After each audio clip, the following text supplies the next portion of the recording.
Hello and welcome to another BlenderX tutorial. And in this tutorial I will be showing you how to set up your background images as references for modeling.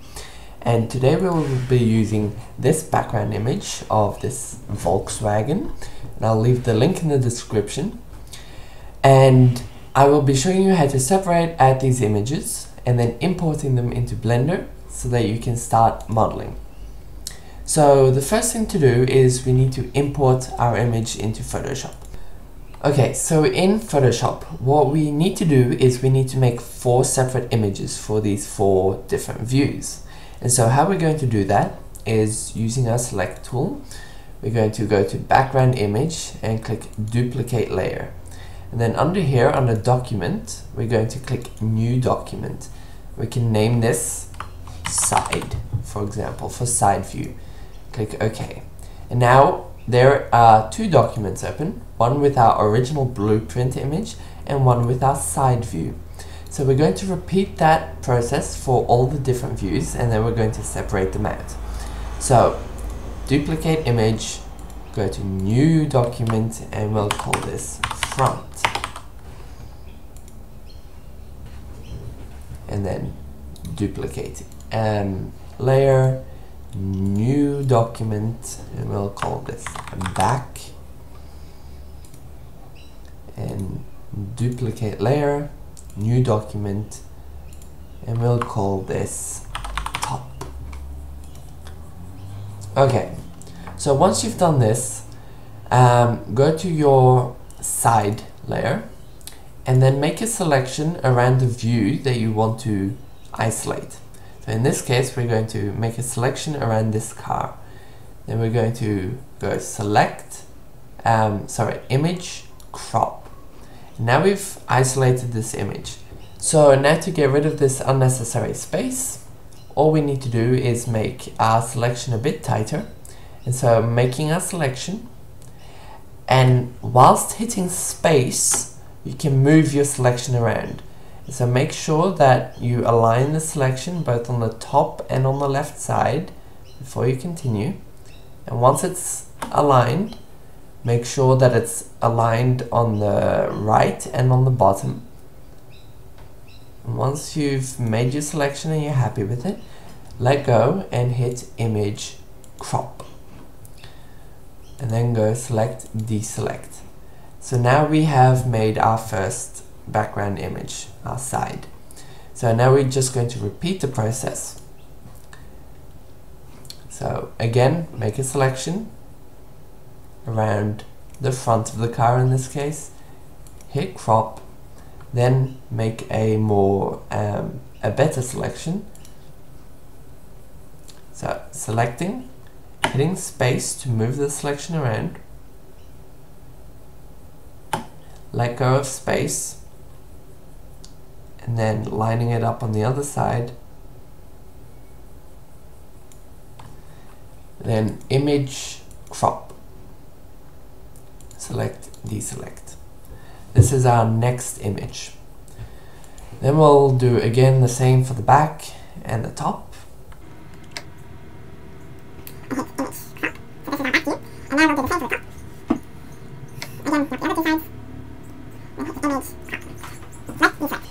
Now the only important thing to note is that with Blender, the top view rather than needs, instead of going from left to right, it needs to go from top to bottom. So in other words, we need to rotate this image anti-clockwise. So if we go to image, image rotation 90 degrees counterclockwise. And now this image is also set up. So now we have all our 4 images set up, and we're going to go ahead and save these out to this separate folder. And make sure you save them out as either a JPEG or a PNG. JPEG is generally a smaller file size, so we'll go with that. Now set your image quality. It doesn't need to be awfully high, so we'll set it to 9. And repeat the process for the other ones. Save as, and now it's already as a JPEG. And because we've already named our different documents, we don't need to bother naming here.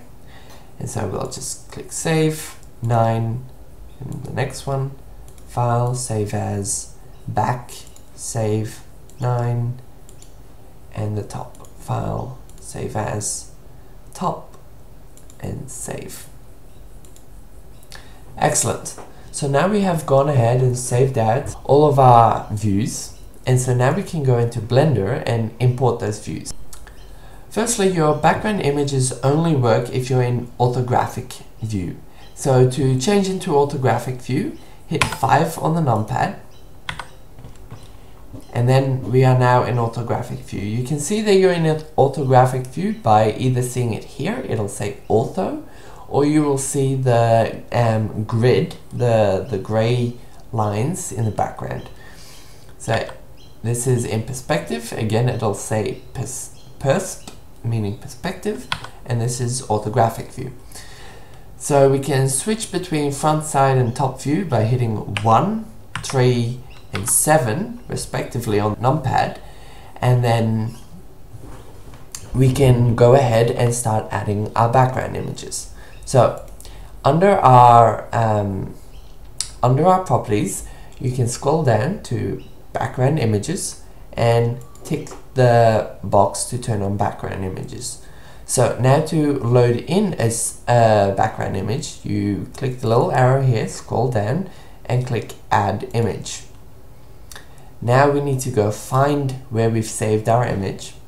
So that will be under our desktop, and we'll click Blueprints, and now we can load in our different views. So let's start with our front view, open image. And as you can see, it's automatically loaded in our front view.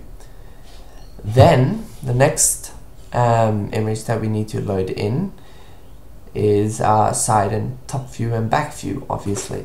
So click Add Image to add another image, then click Open, and then you can go here under Recent and click Blueprints, and we can hit Side to open up the side view.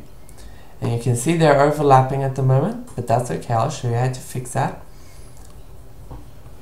Then add another image, which didn't work. Add another image. Here we go. Open, Recent, and top view. Open image. And the last one that we still need to add is our back view. Add image, open, recent, back, open image. So now we've imported all of them, and now what we want to tell Blender to do is only display one image for each view. So if you see here, there's a little button, a little drop down menu that says all views, and if we go to our front JPEG and we select front, then the front will only the front JPEG will only ever display in front view. So we need to do the same for all the other layers, and so our side JPEG only should display from, well, this is in this case is the right side, so we select right. Top view, obviously top, and the back view needs to be viewed from the back. And now you can see we're in top view now, so only the top is being displayed. If we hit 1 on the numpad to go to front view, only the front is being displayed. If we hit 3 to go to the side view, only the side is being displayed. And if we hit Control 1 to go to the back, you can see that the back is being displayed. So now they're all being displayed correctly, but there's still one issue, and that is that they're not all the same size. And to make sure that they're all the same size, it's quite simple. All we need to do is take our cube and hit Z to make it into wireframe mode, and scale our cube up to match this image. And we'll scale it up as much as we can, and then we'll scale in the X direction by hitting S and then X. And so now in the front view our cube is matching. Now we'll go to top view, scale and Y in this case. And now we know that this cube is matching the size that if we just move around, this is the bounding box that our car should be able to fit in. So all of the images from all different sides should be filling up one of these squares. In the case of front view, it would be this square, back view would be this square, side view would be this rectangle, and top view would be this rectangle. And so if we go to front view, that's fine, top view is fine, back view is fine, but side view is far too small. So how to change the size of these images is quite simple. You just go under the image that you want to affect. And so this is, in this case, a side JPEG, and change this slider that says size. If we scale this up, we can try and match the size of the square. It can be as exact as you want, and this seems to have fitted it pretty perfectly. And so now all of our images are the right size. In the event that the image isn't aligned in the middle, which this one pretty much is, you can also change the positioning of the images by sliding these two values here. So by sliding this, you'll change the X location, and by sliding this, you'll change the Y location. This is sometimes useful if you haven't separated out your images. So we'll hit, we'll center that again. And now we've set up all of our images correctly. Another thing that we can change in our background images is the opacity that they're displaying at. So if we change this opacity slider, we can turn it all the way off to all the way on. And so you can put it anywhere in between that you'd like, and we'll set that back to 0.5. And you can also turn off individual background images by clicking this eye icon, which will turn off an image. In this case, it will turn off the side image.